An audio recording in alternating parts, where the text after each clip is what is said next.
گزشتہ شب 27ویں شب تھی اور آج کی شب 28ویں۔ ایک دو دن رہ چکے ہیں اور یہ رحمتوں کا خزینہ، یہ انوارات کی بہار، یہ رحمتوں کا چار سو ہو جانا اللہ رب ذوالجلال کی طرف سے الطاف و مہربانیاں، یہ خاص رمضان المبارک کے اندر چاروں طرف سے اللہ تعالیٰ کی طرف سے رحمتیں متوجہ ہوتی ہیں۔ آپ اس بات کا اندازہ اس حدیث مبارکہ سے لگائیے کہ روایت کے اندر آتا ہے کہ جب رمضان المبارک کا آخری دن ہوتا ہے، اس آخری دن میں اللہ رب ذوالجلال کروڑوں ایسے لوگوں کو جن پر جہنم واجب ہو جاتی ہے ان کو جہنم سے خلاصی عطا فرماتے ہیں۔ تو یہ رمضان المبارک کی برکات ہیں اور اس کی شان ہے، کرم ہے، لطف ہے، عنایت ہے اللہ تعالیٰ کی کہ اس میں اپنے بندوں کے وہ خاص طور پہ نوازا جاتا ہے، ان کی بخشش اور مغفرت کر دی جاتی ہے۔ عزیزان گرامی، بہت ساری عبادات رمضان المبارک کے اس مقدس مہینے کے اندر اکٹھی ہوتی ہیں اور اللہ تعالیٰ کی طرف سے اجر و ثواب اس کا بڑھ جاتا ہے۔ گزشتہ جمعے آپ نے لیلۃ القدر کے متعلق سنا کہ لیلۃ القدر خیر من الف شہر، کہ لیلۃ القدر جو ہے یہ 1000 مہینوں سے افضل ہے، بہتر ہے۔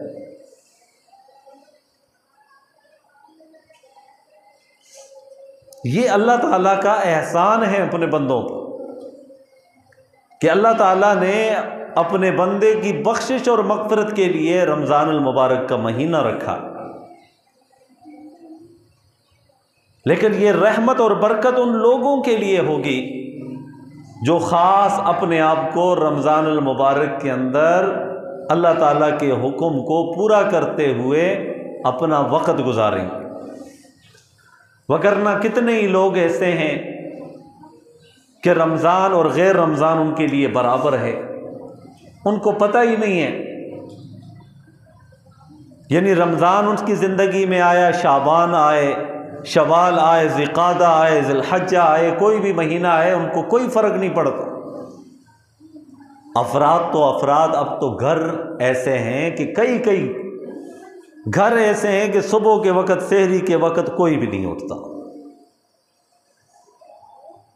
یہ اللہ تعالیٰ کی غضب کو دعوت دینی ہے کہ ایک طرف رحمتوں کا نزول ہے، اللہ فرماتے ہیں کہ میرے بندے تو یہ کر میں معاف کر دوں گا، تو قیام اللیل کر میں تجھے معاف کر دوں گا، تو سحری کر تجھے معاف کر دوں گا، افطاری کر تجھے معاف کر دوں گا، تو تراویح پڑھ تجھے معاف کر دوں گا، تہجد پڑھ معاف کر دوں گا، لیلۃ القدر کے لیے قیام کر تجھے معاف کر دوں گا، اعتکاف میں بیٹھ تجھے معاف کر دوں گا، کسی کا روزہ افطار کرا دے تجھے تب بھی معاف کر دوں گا۔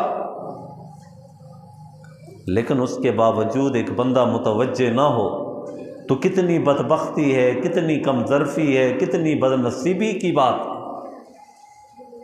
اور وہ حدیث پاک آپ جانتے ہیں، کئی دفعہ بیان کر چکا ہوں کہ جبرائیل امین نے بد دعا دی، نبی علیہ السلام نے آمین کہی اس شخص کے متعلق کہ جس نے رمضان المبارک کا مہینہ پایا اور اپنی بخشش اور مغفرت نہ کروا سکا۔ اپنی بخشش اور مغفرت جو ہے وہ رمضان المبارک کے مہینے میں نہ کروا سکا، اس سے بڑا بدبخت، اس سے بڑا بدنصیب کوئی شخص نہیں ہو سکتا۔ یہ میرے الفاظ نہیں ہیں، محمد الرسول اللہ صلی اللہ علیہ وسلم کے الفاظ مبارک ہیں۔ تو اس لیے جتنا بھی ہو سکے باقی ماندہ جو ایام ہیں اس کو قیمتی بنائیں اور اللہ کے حضور گڑ گڑائیں اور شکریہ بھی ادا کریں اور ساتھ استغفار بھی کریں۔ شکریہ کس بات کا؟ کہ یا اللہ تیرا کرم ہے، احسان ہے کہ تو نے ہمیں یہ ماہ مقدس نصیب کیا اور اس کی رحمتیں اور اس کی برکتیں ہمیں نصیب کی۔ یا اللہ تیرا لاکھ لاکھ شکر ہے، احسان ہے، کرم نوازی ہے۔ وگرنہ کتنے لوگ ایسے ہیں جو گزشتہ سال تھے اور اب موجود نہیں ہیں۔ یا اللہ تیرا شکر ہے کہ مجھے رمضان کا مبارک مہینہ نصیب کیا۔ تو یہ اللہ تعالیٰ کا شکر ادا کرنا ہے۔ یہ لمحات ہمیں نصیب فرمائے، یہ گھڑیاں، یہ ساعتیں اللہ تعالیٰ ہمیں نصیب فرمائی۔ اللہ تعالیٰ نے اس ذات کا شکریہ ادا کرنا چاہیے اور ساتھ ساتھ استغفار کرنا چاہیے۔ کیوں؟ استغفار اس بات کا کہ رمضان المبارک کی جس طرح قدر تھی اس طرح ہم قدر نہ کر سکے، رمضان المبارک کو جس طرح گزارنا تھا اس طرح ہم گزار نہ سکے، رمضان المبارک کی جو اہمیت تھی، فضیلت تھی، اس طرح ہم اس کو پورا نہ کر سکے۔ اس بات پر توبہ و استغفار کرنا چاہیے۔ اور تیسری چیز سب سے زیادہ اہم ترین جو ہے وہ جہنم سے خلاصی کی دعا مانگتے رہنا چاہیے۔ اور جہنم سے خلاصی کی جو دعائیں ہیں اس میں سب سے بہترین اور مجرب جو دعا ہے وہ یہ ہے، اللہم اجرنا من النار۔ یہ اللہ ہمیں جہنم کی آگ سے بچا دے، جہنم کی آگ سے بچا دے۔ وعلیکم السلام۔ اللہم انی اعوذ بک من عذاب جہنم۔ نبی علیہ الصلوۃ والسلام کثرت کے ساتھ اس دعا کو خود بھی پڑھا کرتے تھے اور صحابہ کرام کو بھی اس کی تلقین فرمایا کرتے تھے کہ اللہم انی اعوذ بک من عذاب جہنم۔ یا اللہ ہمیں جہنم کی عذاب سے محفوظ فرما دیجئے، یا اللہ جہنم کی آگ سے ہمیں بچا دیجئے۔ یہ دعائیں مانگتے رہنا چاہیے کثرت سے۔ میں رات کے وقت ایک روایت پڑھ رہا تھا، بڑی عجیب و غریب قسم کی روایت تھی، سوچا کہ آپ کے سامنے بھی اس روایت کو پیش کروں جہنم کے متعلق، کیونکہ تاکہ ہمارے دلوں کے اندر مزید ڈر اور خوف پیدا ہو جائے اور جنت کی طلب پیدا ہو جائے اور جہنم سے بچنے کے لیے ہم اللہ کے حضور گڑ گڑانے والے بن جائیں۔ جبریل امین کو اللہ تبارک و تعالی نے ایک مرتبہ جہنم کی طرف بھیجا کہ جائیں وہاں سے کچھ آگ لے کر آئیں آدم علیہ السلام کے لیے، تاکہ دنیا میں جا کر یہ کچھ پکائیں، کوئی اس آگ کا استعمال کرے۔ اور اس سے پہلے نبی علیہ السلام نے ایک مرتبہ حضرت جبریل امین سے پوچھ لیا کہ جہنم کی آگ کیسی آگ ہوتی ہے؟ تو حضرت جبریل نے عرض کی، یا رسول اللہ صلی اللہ علیہ وسلم، جہنم کی آگ ایسی آگ ہے کہ اللہ تبارک و تعالیٰ نے سب سے پہلے اس کو 1000 سال تک اس آگ کو جلایا، یہاں تک کہ اس آگ کا رنگ جو ہے وہ شدت کی وجہ سے سرخ ہو گیا۔ پھر اس کو مزید 1000 سال تک دہکایا، جلایا، یہاں تک کہ اس کی رنگت جو ہے وہ بالکل نیلی پڑ چکی تھی، نیلے رنگ کی بن چکی تھی۔ اور پھر 1000 سال مزید اس کو دہکایا، اس آگ کو بھڑکایا، یہاں تک کہ اس کی آگ مکمل طور پر سیاہ ہو گئی۔ 3000 سال تک اس آگ کو جلایا گیا، دہکایا گیا۔ پھر آپ اس کی شدت کا اندازہ لگا لیجئے، اگلی حدیث مبارکہ سے آپ کو اس کی شدت کا بھی پتہ چل جائے گا۔ جبرائیل کو بھیجا اللہ پاک نے کہ جاؤ جہنم سے جو ہے کچھ آگ لے کر آؤ تاکہ انسانوں کے کام آئے، دنیا کے اندر یہ جلائیں گے، اس کو پکائیں گے، استعمال کریں گے۔ جبرائیل امین چلے گئے، جہنم کے جو داروغہ ہیں ان میں جو سب سے بڑا داروغہ جس کا نام مالک ہے، قرآن مجید میں اس کا ذکر آیا، قالوا یا مالک لیقضی علینا ربک، یہ مالک جہنم کا داروغہ ہوگا، جبرائیل امین اس کے پاس جائیں گے کہ جہنم سے کچھ آگ اللہ تعالیٰ نے منگوائی ہے انسانوں کے لیے تاکہ وہ اس سے فائدہ حاصل کریں، اس کو اپنے استعمال میں لا سکیں۔ تو جہنم کے داروغہ نے پوچھا کہ کتنی آگ چاہیے؟ انہوں نے کہا جتنا ایک چھوارا ہوتا ہے نا، ایک کھجور کا دانہ، اتنی آگ چاہیے۔ انہوں نے کہا کہ نہیں، اگر تم اتنی مقدار میں آگ لے کر جاؤ گے اور دنیا کے اندر لے جاؤ گے تو 7 آسمان اور 7 زمین پگھل جائیں گے۔ اتنی شدت ہے اس آگ کی کہ اگر آپ دنیا میں اتنی مقدار میں آگ لے کر چلے جائیں گے تو 7 آسمان اور 7 زمین جل جائیں گے، تو لہذا اتنی آگ نہ لے کے جائیں۔ جبرائیل امین نے عرض کی کہ مالک آپ اس طرح کیجئے کہ کھجور اور چھوارے کے برابر نہیں، کم از کم اس کے اندر جو گٹھلی ہے نا اتنی مقدار کے اندر آگ دیتے۔ تو مالک نے عرض کی کہ جبرائیل امین اگر آپ کھجور اور چھوارے کی گٹھلی کے برابر بھی آگ لے کر جائیں گے اور دنیا کے اندر اس کو رکھیں گے تو بارش کا ایک قطرہ بھی نہیں برسے گا اور زمین سے سبزے کا ایک تنکا بھی جو ہے وہ نہیں اگ سکے گا، لہذا آپ اتنی آگ لے کر نہ جائیں۔ جبرائیل نے عرض کی اللہ پاک مجھے بھیجا تھا آپ نے آگ لینے اور میں یہاں پہ آیا، آگ کی شدت دیکھی، مالک نے تو عجیب بات کہی ہے، یا اللہ میں کتنی آگ لے کر آؤں؟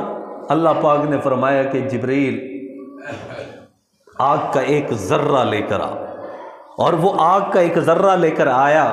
اللہ تعالیٰ نے ایک مخصوص نہر کے اندر اس آگ کا جو ذرہ ہے اس کو 70 مرتبہ غوطہ دیا پانی کے اندر، اس کو ٹھنڈا کیا، 70 مرتبہ اس ذرے کو، آگ کے ذرے کو نہر کے اندر غوطہ دیا، اور پھر اس کے بعد کہا کہ جاؤ اس کو دنیا میں رکھ کر آؤ۔ اور دنیا کے اندر جو رکھا، ایک بلند و بالا پہاڑی کے اوپر اس کو رکھا گیا، جس کی وجہ سے وہ سارا پہاڑ پگھل چکا تھا اور اس کا دھواں یوں اٹھا پھیلا، اور اس دھوئیں کو لوہے نے اور پتھروں نے اپنے اندر جذب کیا، اور پھر اللہ پاک نے حکم دیا کہ جبرائیل اس ذرے کو اٹھا کر واپس جہنم میں پھینک دو۔ صرف یہ دھواں ہے دنیا کی آگ، اس کی شدت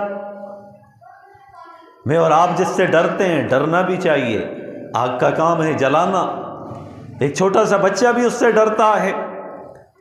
اور ایسی ایسی آگ ہے جس میں تانبا پگھلتا ہے، لوہا پگھلتا ہے، سیسا پگھلتا ہے، دھاتیں اس سے جو ہے نا وہ پگھلتی ہیں، پتھروں کو اس کے اندر ڈال کر اس سے چونا بنایا جاتا ہے۔ کتنی شدید آگ ہے!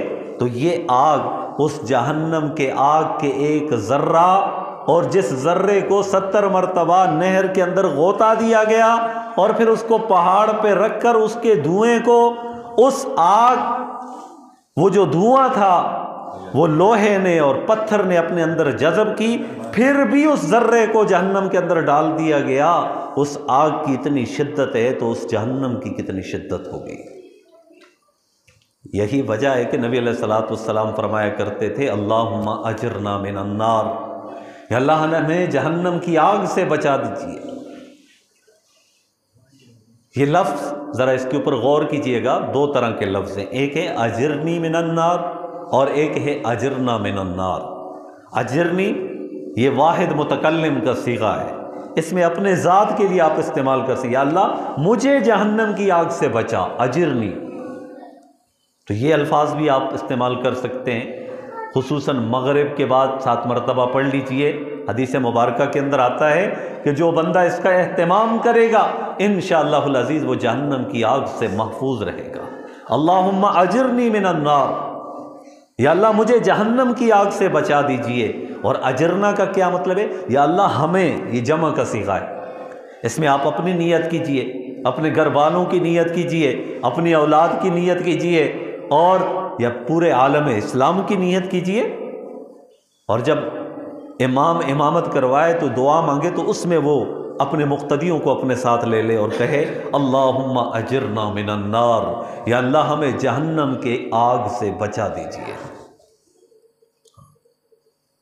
یہ جہنم کی آگ اتنی سخت، اتنی تیز ہے، اور اللہ پاک کا ایک عجیب نظام ہے کہ جہنم کو، اس کے اندر اس آگ کو، جیسے کہ میں نے پہلے عرض کیا، 3000 سال تک اس آگ کو دہکایا گیا، بھڑکایا گیا، اور اسی آگ کے اندر اللہ تعالیٰ نے درختوں کو بھی اگایا، بڑے بڑے بچھوؤں کو رکھا اور بڑے بڑے سانپوں کو رکھا، اتنے بڑے بڑے بچھو، اتنے بڑے بڑے سانپ کہ خچر سے بھی بڑے، اور وہ اس کے اندر زندہ ہیں۔ آپ خود اندازہ لگا لیجئے کہ آگ کے اندر، دنیا کی آگ میں کسی بھی چیز کو ڈال دیں وہ جل کر بھسم ہو جائے، راکھ ہو جائے، اور جہنم کی اتنی تیز آگ، اور اس کے اندر اللہ پاک ان چیزوں کو زندہ رکھ رہے ہیں، تو میرا رب قادر ہے، وہ سب کچھ کر سکتا ہے۔ اس آگ کے اندر بھی ان چیزوں کو رکھا، اور ان کی سختی کا یہ عالم ہے کہ صرف بتایا گیا کہ وہ ان کی جسامت جو ہوگی وہ خچر سے بھی بڑی ہوگی، ہاں، اور انسانی جسموں کو اتنا بڑا کر دیا جائے گا کہ جس کے اوپر کئی سانپ اس کے اوپر لگے ہوں گے جو ڈنک مارتے رہیں گے، بچھو ان کو ڈنک مارتے رہیں گے۔ بہرحال یہ رحمت کا مہینہ ہے۔ اکثر و بیشتر احباب کہتے ہیں کہ بھئی یہ مولوی حضرات ہمیں جہنم سے ڈراتے رہتے ہیں ہمیشہ۔ بھئی یہ اللہ کے پیارے حبیب صلی اللہ علیہ وسلم نے ڈرایا ہے۔ جہنم کا تذکرہ، نبی علیہ الصلوۃ والسلام مبشر بھی ہیں، نذیر بھی ہیں۔ مبشر جنت کی خوشخبری دینے والے، نذیر جہنم سے ڈرانے والے۔ جہنم سے ڈریں گے تو جنت کی طلب پیدا ہوگی، جنت کی طرف جائیں گے۔ تو اس لیے یہ جہنم کا تذکرہ ہوتا ہے، یہ حقیقت ہے۔ ہماری دو ہی منزلیں ہو سکتی ہیں نا، تیسری منزل تو کوئی نہیں ہو سکتی۔ ایک منزل وہ جنت ہے، ایک منزل وہ جہنم ہے۔ جنت نیکوکاروں کو، تابعداروں کو، فرما برداروں کو، اطاعت شعاروں کو ملے گی، اور جہنم اس کے برخلاف لوگوں کو ملے گی۔ تو جہنم سے بچنا ہے، جنت میں جانا ہے، تو جہنم کا پتہ تو چلے۔ یہی وجہ ہے نا کہ جب جنتی جو شخص ہوگا، فرما بردار ہوگا، اس کو قبر کے اندر رکھا جائے گا تو اس کے لیے جہنم کی کھڑکی بھی کھول دی جائے گی۔ یہ حیران ہو جائے گا، یا اللہ میں تو جنتی، یہ جہنم کی کھڑکی کیوں؟ اس کو بتلایا جائے گا کہ اگر تو نیک نہ ہوتا نا تو پھر یہ جو تو دیکھ رہا ہے نا یہ تیرا ٹھکانہ ہوتا۔ یہ صرف اسے دکھایا جائے گا کہ اگر تو نیک کام نہ کرتا تو تجھے جہنم کی آگ کے اندر، اس آگ کے اندر ڈالا جاتا۔ پھر اس کے بعد جنت کی کھڑکی اس کے لیے ہمیشہ کے لیے کھول دی جاتی ہے، اور یہ جنت کی نعمتوں کا نظارہ کرتے کرتے اس کا وقت گزر جائے گا۔ اور اس طرح گزرے گا، روایت کے اندر آتا ہے کہ جس طرح عجل عروسی کے اندر ایک دلہن جو ہے آرام کے ساتھ سوئی ہوئی ہوتی ہے، اس طرح یہ بندہ اپنی قبر کے اندر آرام سے سو رہا ہوگا۔ تو جہنم کی آگ سے پناہ مانگنی ہے، اور اللہ تعالیٰ سے دعائیں مانگتے رہنا ہے کہ یا اللہ ہماری بخشش فرما دیجئے، یا اللہ ہمیں معاف فرما دیجئے، یا اللہ ہمیں جنت عطا فرما دیجئے، جہنم سے نجات عطا فرما دیجئے۔ یہ ہمیشہ دعائیں مانگتے رہنا چاہیے۔ اپنے بچوں کو بھی ہمیشہ ڈرانا چاہیے ان چیزوں سے۔ ہم دنیا کی چیزوں سے، مائیں بھی ڈراتی ہیں، والدین بھی ڈراتے ہیں کہ بیٹا یہ بہو ہے، یہ فلاں ہے، یہ کاٹے گا، یہ کرے گا، وہ کرے گا، ان چیزوں سے ڈراتے ہیں۔ اچھی بات ہے، بچوں کی تربیت کرنی چاہیے، موذی چیزوں سے ڈرانا چاہیے، لیکن کیا کبھی ہم نے اللہ کے عذاب سے ڈرایا ہے کہ بیٹا نماز نہیں پڑھ رہے ہو، اللہ نے تمہیں آگ میں جلانا ہے، قبر کے عذاب میں گرفتار ہونا ہے؟ یہ تربیت گھر سے ہوگی، اور یہ تب ہوگی جب ماں باپ خود عامل ہوں گے، عمل کرنے والے ہوں گے۔ ماں باپ نماز نہیں پڑھیں گے، بچوں کو جتنی مرضی کہہ دیں، بچے نہیں پڑھتے۔ ماں باپ نیکی کا کام نہیں کریں گے، جتنے مرضی وہ اپنے بچوں کو نیک بنتا ہوا دیکھیں، خواب دیکھیں، یہ محض خواب ہی ہوگا، یہ شرمندہ تعبیر نہیں ہوگا۔ یہ خواب شرمندہ تعبیر تب ہوگا جب ماں باپ دونوں اپنے اپنے عمل پیش کریں گے اور بچے ان کو دیکھیں گے، تب جا کے جو ہیں وہ بچے نیکوکار بنیں گے۔ اس لیے جنت کا بھی تذکرہ ہونا چاہیے تاکہ شوق پیدا ہو، جہنم کا بھی تذکرہ ہونا چاہیے تاکہ اس سے بچنے کی تدابیر اور ان کے اوپر غور کرنا جو ہے وہ ہمارے لیے آسان ہو جائے۔ تو یہ آخری حشرہ ہے، اور اس حشرے کو خاص طور پر کہا جاتا ہے جہنم سے خلاصی والا حشرہ، جہنم سے خلاصی والا حشرہ۔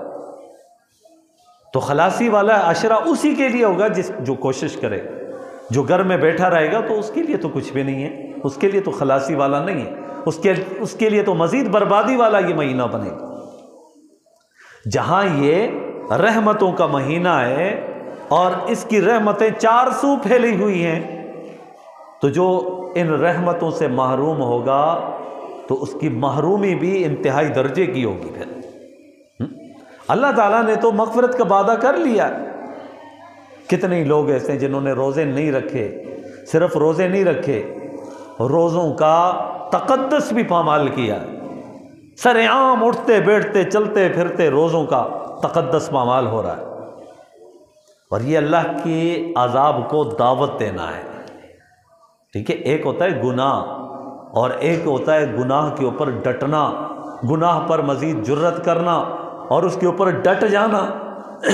اللہ تعالیٰ اس بات کو پسند نہیں فرماتا کہ ایک بندہ گناہ کرے اور گناہ بھی سینہ زوری کے ساتھ، ڈٹھائی کے ساتھ، سر عام وہ گناہ کرے تو یہ بغاوت بن جاتا ہے اور یہ شخص باغی ہو جاتا ہے، اور جو اللہ سے بغاوت کرے گا وہ کہاں سکون پائے گا؟ اس کی زندگی میں سکون نام کی کوئی چیز نہیں ہوگی۔ ہاں، سکون نام کی کوئی چیز نہیں ہوگی، وہ ہمیشہ بے سکونی کے اندر رہے گا۔ دنیا تو جیسے تیسے گزر جائے گی، اصل بے سکونی وہ قبر کی بے سکونی ہے، اصل بے سکونی پل صراط کی بے سکونی ہے، اصل بے سکونی وہ حشر کی بے سکونی ہے، اور اصل بے سکونی وہ جہنم کی آگ کی بے سکونی ہے۔ اس سکون کو حاصل کرنے کے لیے یہاں اپنے آپ کو بھوک سے بھی بھوکا بھی رکھنا ہے، پیاسا بھی رکھنا ہے، شہوات سے بھی اپنے آپ کو روکنا ہے، اور اسی طرح ہر قسم کے جھوٹ فریب سے اپنے آپ کو روکنا ہے۔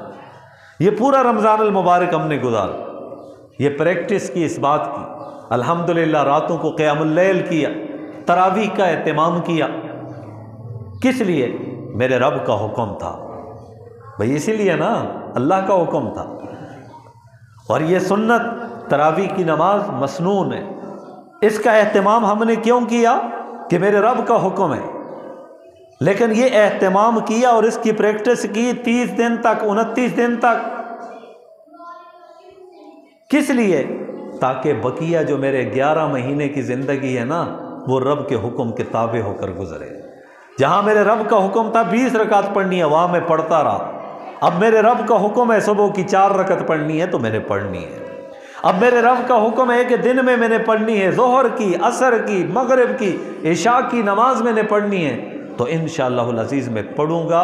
تو یہ رمضان المبارک کے اندر اعمال جو ہم کر رہے ہیں، در حقیقت رمضان کے بعد والی زندگی کے لیے ہم یہ اعمال کر رہے ہیں کہ اس میں ہم نے اہتمام کیا، اس میں ہم نے ٹریننگ کی، تو انشاءاللہ بقیہ 11 مہینوں کے اندر اس کو ہم پورا کریں گے۔ یہ رمضان کا اصل مقصد ہے۔ جب آرمی والے نئے بندے کو بھرتی کرتے ہیں، اس کی ٹریننگ ہوتی ہے، اس کو سخت پتھریلی جگہوں میں اس کی کرالنگ کرواتے ہیں، یہ ہاتھوں کے بل نیچے وہ رینگتا ہوا زمین پر بل کھاتا ہوا سانپ کی طرح یوں جا رہا ہوتا ہے، اور اس کے بازو پر زخم لگے ہوئے ہوتے ہیں، خون رس رہا ہوتا ہے۔ پھر اس کو ایسے مقام پر بھی لے جایا جاتا ہے جہاں پر بھوک ستا رہی ہوتی ہے، تو درختوں کے پتے جو ہے اس کو کھلائے جاتے ہیں۔ یہ کس لیے؟ اس کی ٹریننگ ہوتی ہے کہ جنگ کے اندر، میدان عمل کے اندر ایسے دن بھی آئیں گے تو وہاں گزارا کیسے کرو گے، تو اس کے لیے اس کی پریکٹس ہوتی ہے۔ بعد کی زندگی میں خوشحالی سے اس زندگی کو گزارنے کے لیے، اسی طرح میرے اور آپ کے لیے یہ رمضان المبارک کا مہینہ ٹریننگ کا مہینہ تھا، تاکہ بقیہ 11 مہینوں کی زندگی ہم اچھے سے اور صحیح معنوں کے اندر اس کو گزار سکیں۔ رمضان میں کوئی آدمی لڑنے جھگڑنے کے لیے آتا تو ہم کیا کہتے تھے؟ بھائی رمضان ہے، بھائی خیال کرو کچھ۔ اس بات کی پریکٹس کی، بقیہ دنوں کے اندر بھی ہم نے یہ کہنا ہے، بھائی حوصلہ رکھ، صبر کر، یہ میرے رب کا حکم ہے حوصلہ کرنے کا، صبر کرنے کا۔ غصہ دکھانے کا نتیجہ کیا ہوتا ہے؟ آپ دیکھتے ہیں معاشرے کے اندر چھوٹی سی بات پہ غصہ ہوتا ہے، بات کچھ بھی نہیں ہوتی، بعد میں جب بات کھریدی جائے، اس کی تہ تک پہنچا جائے تو چھوٹی سی بات ہوتی ہے، لیکن نقصان کتنا ہو جاتا ہے۔ یہ ہم معاشرے کا حصہ ہم دیکھتے رہتے ہیں، معمولی سی باتوں پہ جھگڑے ہوتے ہیں، لڑائیاں ہوتی ہیں، قتل و غارت ہوتی ہیں۔ وہ گزشتہ 2-4 سال پہلے ہم نے سنا تھا کہ 2-3 ہزار کے اوپر لڑائی ہو گئی تھی اور 2-4 آدمی قتل ہو گئے تھے اس میں۔ تو یہ ساری کیفیات سے اپنے آپ کو روکنا ہے کہ میرے رب کا حکم ہے، غصہ نہیں کرنا۔ غصہ آنا یہ فطری بات ہے، غصہ انسان کو آتا ہے کیونکہ اللہ نے غصے کو رکھا ہے انسان کے اندر۔ غصے کو قابو پانا یہ اصل انسانیت ہے، غصے کو کنٹرول کر دینا یہ اصل بہادری ہے۔ نبی کریم صلی اللہ علیہ وسلم نے صحابہ کرام سے سوال کیا کہ میرے صحابہ بتلاؤ بہادر کون ہے، پہلوان کون ہے؟ صحابہ نے ہماری طرح جواب دیے جس طرح ہم جواب دیتے تھے، یا رسول اللہ صلی اللہ علیہ وسلم پہلوان وہ ہے جو کسی کو پچھاڑے اور اس کو کوئی پچھاڑ نہ سکے۔ بھئی ہم بھی تو اسی کو پہلوان کہتے ہیں نا، کہ جو کسی کو گرائے اور اس کو کوئی گرا نہ سکے، پہلوان اس کو کہا جاتا ہے۔ نبی کریم صلی اللہ علیہ وسلم نے ارشاد فرمایا کہ نہیں، اصل پہلوان یہ نہیں ہے، اصل پہلوان وہ ہے جس کو غصہ آئے وہ اپنے غصے کو کنٹرول میں کرے، یہ اصل پہلوان ہے۔ یہ مشق ہے، رمضان مشق ہے، ٹریننگ ہے، یہ اس کے لیے تیاری ہے بقیہ دنوں کے لیے۔ جس طرح ہم غصے کو اپنا کنٹرول کر رہے ہیں بقیہ ایام میں بھی کریں۔ کوئی آدمی یہ کہتا ہے اور رمضان ہے بھائی میں جھوٹ نہیں بولتا، بھائی جھوٹ کیوں نہیں بولتا؟ اس وجہ سے میرے رب نے منع کیا ہے، تو بقیہ دنوں میں میرے رب نے منع نہیں کیا،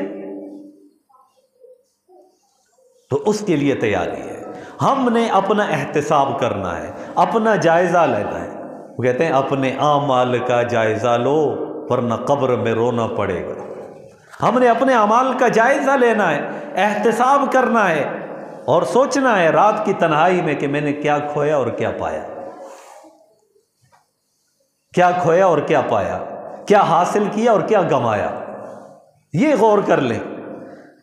جب یہ غور فکر میرے اور آپ کے دلوں کے اندر پیدا ہو جائے گا تو انشاءاللہ العزیز نیکیوں میں اضافہ ہوتا رہے گا، برائیوں میں کمیاں ہوتی رہیں گی، اور انشاءاللہ ایک دن ایسا بھی آئے گا کہ ایک دن یہ ساری برائیاں بالکل ختم ہو جائیں گی اور نیکیاں غالب آ جائیں گی، اور پھر اللہ تبارک و تعالیٰ کا جو فیصلہ ہے وہ حکم ہے کہ میرے اس بندے کو ہمیشہ کے لیے میری جنت کے اندر داخل کر دو۔ اور جب ایک مرتبہ جنت کے اندر کوئی داخل ہو گیا وہ کبھی بھی اس جنت سے نکالا نہیں جائے گا۔ اس جنت کو پانا ہے نا۔ جہنم کا تذکرہ تو ہم نے سنا، جنت کی بھی ایک جھلک سن لیں تھوڑی سی، کیونکہ وقت مختصر ہے، بعد میں ختم کروں گا۔ اس جنت کے اندر سب سے بڑا مسئلہ، آج دنیا میں ہم جو کچھ بھی کریں نا، ہر بندہ یہ کہتا ہے کہ آخر کیا ہے؟ موت ہے۔ مرنا ہے کہ نہیں ہے جی؟ مرنے سے کوئی بھی بچا اس دنیا میں نہیں، نہ پیغمبر، نہ رسول، نہ صحابہ، نہ تابعین، نہ اولیاء اللہ، کوئی بھی نہیں بچا۔ کل نفس ذائقۃ الموت، سب نے موت کا ذائقہ چکھنا ہے، لیکن جنت کے اندر موت کبھی بھی نہیں آئے گی، کبھی بھی نہیں آئے گی، اور یہ کبھی بھی نہیں آئے گی اس کی کوئی حد ہی نہیں ہے، ہمیشہ کی زندگی اس کو حاصل ہوگی۔ دنیا میں سب سے بڑا مسئلہ رزق ہوتا ہے، رزق کا مسئلہ ہوتا ہے، انسان اس کے لیے جتن کرتا ہے، کوششیں کرتا ہے، اس کے لیے دو قسم کی ملازمتیں اختیار کرتا ہے، کبھی یہ مشقت کا کام اس نے کیا، کبھی وہ رات کا۔ کئی ایسے والدین بھی دیکھے ہیں جو راتوں کو اٹھ کر وہ کام کر رہے ہوتے ہیں اور دن میں بھی کام کر رہے ہوتے ہیں، کیوں؟ اپنے بچوں کا پیٹ پالنا ہے، روزی کا سب سے بڑا مسئلہ ہے۔ جنت کے اندر وَلَهُمْ فِيهَا مَا تَشْتَهِي أَنفُسُكُمْ، اللہ فرماتے ہیں کہ جب جنتی جنت کے اندر جائے گا اس کے لیے وہی کچھ ہوگا جو کچھ اس کے من میں آئے گا، جو جی میں آئے گا، ابھی خیال اس کے دل میں پیدا ہوگا، جیسے ہی پیدا ہوگا وہ چیز اس کے سامنے حاضر کر دی جائے گی۔ وہ جنت کی نعمتیں، وہ جنت کا رزق، وہ جنت کا پانی۔ اور ایک ایک آدمی 100 آدمیوں کے برابر وہاں پر کھائے گا۔ صحابہ نے عرض کیا رسول اللہ صلی اللہ علیہ وسلم اتنا کھائے گا تو جائے گا کہاں پہ؟ وہاں پر تو بول و براز نہیں ہوگا۔ نبی علیہ السلام نے فرمایا کہ نہ بول ہوگا نہ براز ہوگا، کوئی گندگی کسی قسم کی نہیں ہوگی۔ صحابہ نے عرض کی یا رسول اللہ صلی اللہ علیہ وسلم یہ جائے گا کہاں پر؟ آپ صلی اللہ علیہ وسلم نے فرمایا کہ اس کے جسم پر ایک پسینہ طاری ہوگا، اور اسی طرح ایک ڈھکار وہ لے گا، اور وہ ڈھکار بھی اتنا خوشبودار ہوگا کہ پوری جنت جو ہے وہ مہک اٹھے گی، اور اس کے بعد اس کا پیٹ بالکل ہلکا پھلکا ہو جائے گا۔ اس کے بعد وہ جنت کی مزید نعمتوں سے فائدہ حاصل کرتا رہے گا، کبھی بیمار نہیں ہوگا۔ ہاں، یہ جتنے بھی عیوب ہیں، نقائص ہیں، کمیاں ہیں، کوتاہیاں ہیں، یہ سب وہاں پر نہیں ہوگی۔ سب سے بڑی بات بتاؤں، یہ جو کن والی صفت ہے نا اللہ تعالیٰ کی، اللہ تعالیٰ ہم کہتے ہیں نا کن فیکون، ذات کون سی ہے؟ اللہ تعالیٰ کی۔ کن فیکون کا مطلب کیا ہے؟ اللہ فرماتے ہیں کہ یہ چیز کے متعلق ہو جا تو وہ چیز کیا ہو جاتی ہے؟ ہو جاتی ہے۔ اللہ فرماتے ہیں رک جا، وہ چیز رک جاتی ہے۔ اللہ تعالیٰ فرماتے ہیں جاری ہو جا، وہ چیز جاری ہو جاتی ہے۔ اللہ فرماتے ہیں اس طرح ہو جا تو وہ اس طرح ہو جاتی ہے۔ یہ کن فیکون کی صفت ہے۔